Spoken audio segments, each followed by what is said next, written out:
Assalamualaikum warahmatullahi wabarakatuh. Berjumpa dengan saya Doni Kurniawan, CGP Angkatan 4 Kabupaten Pasir. Dalam video ini saya akan memaparkan tentang pemikiran filosofi Ki Hajar Dewantara dalam karya nyata.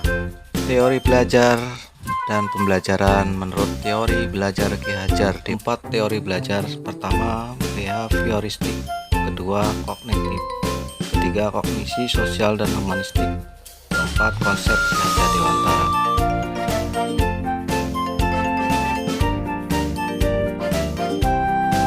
Kilas biodata Ki Hajar Dewantara. Sejarah Ki Hajar Dewantara.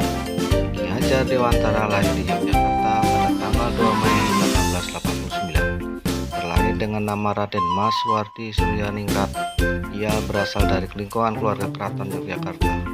Raden Mas Suwardi Suryaningrat saat genap berusia 40 tahun menurut hitungan tahun Caka berganti nama menjadi Ki Hajar Dewantara. Semenjak saat itu, ia tidak lagi menggunakan gelar kebangsawanan di depan namanya.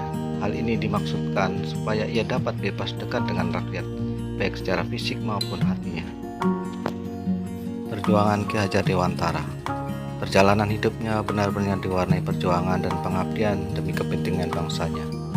Beliau adalah seorang wartawan muda dan penulis handal pada saat itu, sehingga beliau pernah dihukum tanpa proses pengadilan karena mengkritik pemerintah Belanda. Beliau dibuang ke Belanda, namun kesempatan itu dipergunakan untuk mendalami masalah pendidikan dan pelajaran. Konsep trilogi Ki Hajar Dewantara. Yang pertama, pengertian trilogi.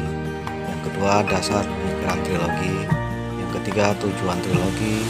Yang keempat, prinsip trilogi. Yang kelima, fungsi trilogi. Implementasi dari Ki Hajar Dewantara. Yang pertama, implementasi ing ngarsa sung tulodo. Yang kedua, implementasi ing madya mangkarso. Yang ketiga, implementasi tutpuri handayani.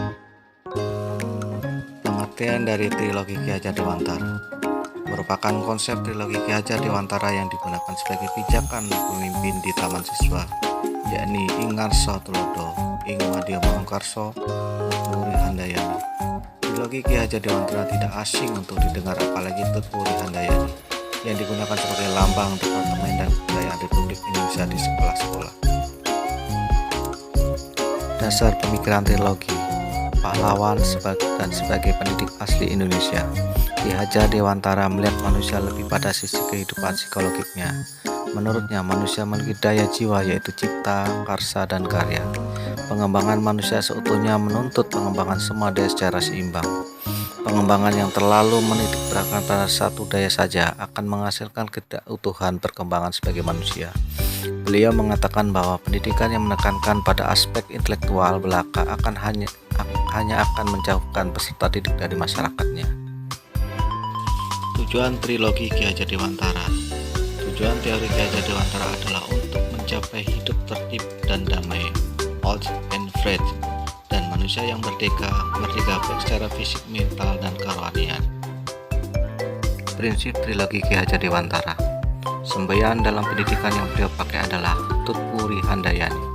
Semboyan ini berasal dari ungkapan aslinya ing ngarsa sung tulodo, ing madya mangkarso, tutpuri handayani.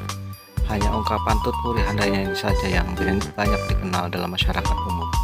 Arti dari semboyan ini secara lengkap adalah tutpuri handayani. Dari belakang seorang guru harus bisa memberikan dorongan dan arahan. Ing madya mangunkarso, di tengah atau di antara murid, guru harus menciptakan prakarsa dan ide. Dan ing ngarsa sung tulodo, di depan seorang pendidik harus memberi teladan atau contoh tindakan baik.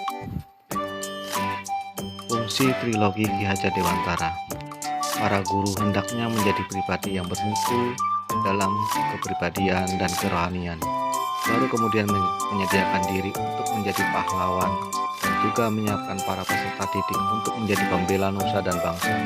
Dengan kata lain, yang diutamakan sebagai pendidik pertama-tama adalah fungsinya sebagai model atau figur keteladanan, baru kemudian sebagai fasilitator atau pengajar.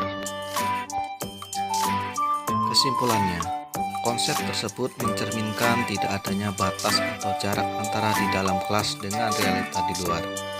Belajar bukan sekedar teori dan praktik di sekolah, tetapi juga belajar menghadapi realita di dunia.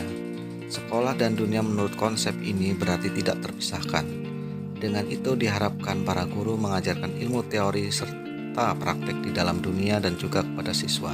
Jika tidak sungkan-sungkan menanyakan apa saja hal yang tidak diketahuinya tentang dunia kepada guru mereka masing-masing.